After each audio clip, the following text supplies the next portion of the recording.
कौमी असम्बली में धरना दे दिया गया है। अपोजिशन एहतजाज कर रही है क्योंकि अदम एतमाद की तहरीक डिप्टी स्पीकर की जानिब से मुस्तरद कर दी गई और अब अपोजिशन अपनी बेंचेस पर ही मौजूद है। अपोजिशन अरकान की एक बहुत बड़ी तादाद है जो आज असम्बली हॉल में मौजूद है और स्पीकर डिप्टी स्पीकर की रूलिंग अदम एतमाद की तहरीक के खिलाफ आने के बाद असम्बली से ना जाने का फैसला किया गया और अब तमाम तर अपोजिशन धरना देकर बैठी हुई है। ये मनाजिर आप टेलीविजन स्क्रीन पे देख सकते हैं। अयाज सादिक साहब जो हैं वो स्पीकर की कुर्सी पे बैठ चुके हैं और डेस्क बजाई जा रही है, नारेबाजी भी शदीद तरीके से की गई। अपोजिशन जो है अब असम्बली का इजलास चला रही है और ये मनाजिर भी हम देख रहे हैं। आज के अयाज सादिक साहब स्पीकर की कुर्सी पे आके बैठ गए हैं और तमाम असम्बली में अपोजिशन के मेंबर्स बैठे हुए हैं। एहतजाज किया जा रहा है, उनकी जानिब से धरना दिया गया है।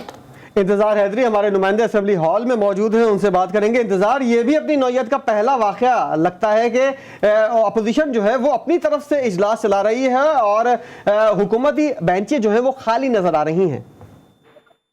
जी बिल्कुल, ये फर्जी इजलास जो है वो अपोजिशन कर रही है और साबिक स्पीकर कौमी असम्बली अयाज सादिक रूल्स को बेहतर तरीके से समझते हैं, लेकिन अपोजिशन मुसलसल एहतजाज में बैठी थी और डिप्टी स्पीकर ने जिस तरह से रूलिंग दी और अपोजिशन की तहरीक के अदम एतमाद को मुस्तरद किया, उसके बाद फिर अपोजिशन एहतजाजन ऐवान में बैठ गई और 1.5 घंटा तक जो है वो इंतजार किया गया। उसके बाद फिर अपोजिशन की तरफ से अयाज सादिक उठे और फिर वो जाकर कुर्सी सदारत पर बैठ गए और उसके बाद फिर कौमी असम्बली के इस फर्जी सेशन की कार्रवाई शुरू की गई और अपोजिशन लीडर मियां शहबाज शरीफ जो इस वक्त खिताब कर रहे हैं, क्योंकि अपोजिशन के पास कौमी असम्बली का कोई भी कंट्रोल नहीं है, इसलिए उसके माइक ऑन नहीं है। स्पीकर जो फर्जी स्पीकर हैं अयाज सादिक, उनके ऑर्डर पर अब अपोजिशन लीडर मियां शहबाज शरीफ अपनी नशिस्त पर खड़े होकर खिताब कर रहे हैं और वो मुतालबा कर रहे हैं अपने खिताब के दौरान कि स्पीकर कौमी असम्बली के खिलाफ आर्टिकल 6 लगना चाहिए और ये खिताब इस वक्त जारी है। बाकी अपोजिशन रहनुमा जो हैं वो इस वक्त इस फर्जी सेशन में बैठे हुए हैं और अपोजिशन मुसलसल इस इजलास में बैठी हुई है और मुतालबा कर रही है कि कौमी असम्बली का इजलास बुलाया जाए, लेकिन अब इजलास जो है वो रूल्स के मुताबिक गैर मुअय्यना मुद्दत तक के लिए डिप्टी स्पीकर मुलतवी कर चुके हैं और अब तक के जो ताज़ा तरीन मनाजिर हैं वो आप स्क्रीन पर देख सकते हैं कि साबिक स्पीकर कौमी असम्बली और मुस्लिम लीग नून के सीनियर रहनुमा अयाज सादिक इस वक्त कुर्सी सदारत पर बैठे हुए हैं और वो फर्जी कौमी असम्बली के इजलास की कार्रवाई जो है वो चला रहे हैं और अपोजिशन लीडर इस वक्त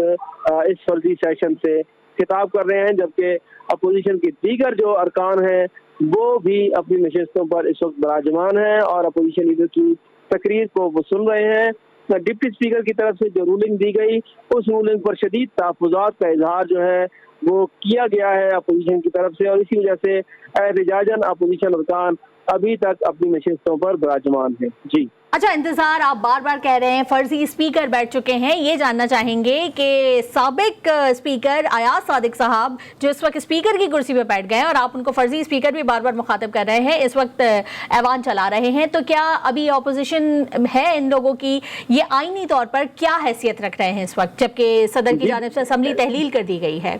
देखिए, फर्जी स्पीकर इसीलिए कह रहा हूँ कि इस वक्त वो स्पीकर नहीं है और स्पीकर की कुर्सी पर इस तरह से नहीं बैठा जा सकता।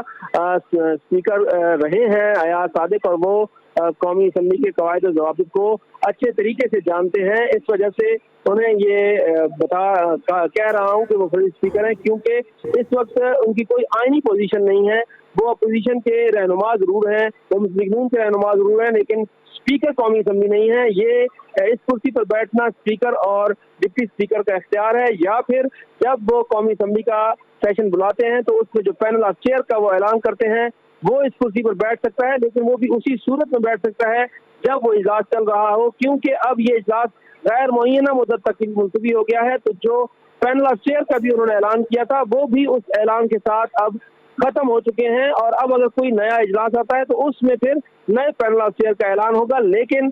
अब तो वजीर आजम इमरान खान की तरफ से असम्बली तहलील करने की एडवाइस दी गई और जिसके ऊपर ऐवान सदर से ये कहा गया कि असम्बली तहलील की गई, तो उस सूरत में अब ये किसी किस्म का कोई आईनी इकदाम जो है वो अपोजिशन की तरफ से नहीं हो रहा। ये एक फर्जी कार्रवाई जो है अपोजिशन की तरफ से की जा रही है और वो एहतजाजन इस वक्त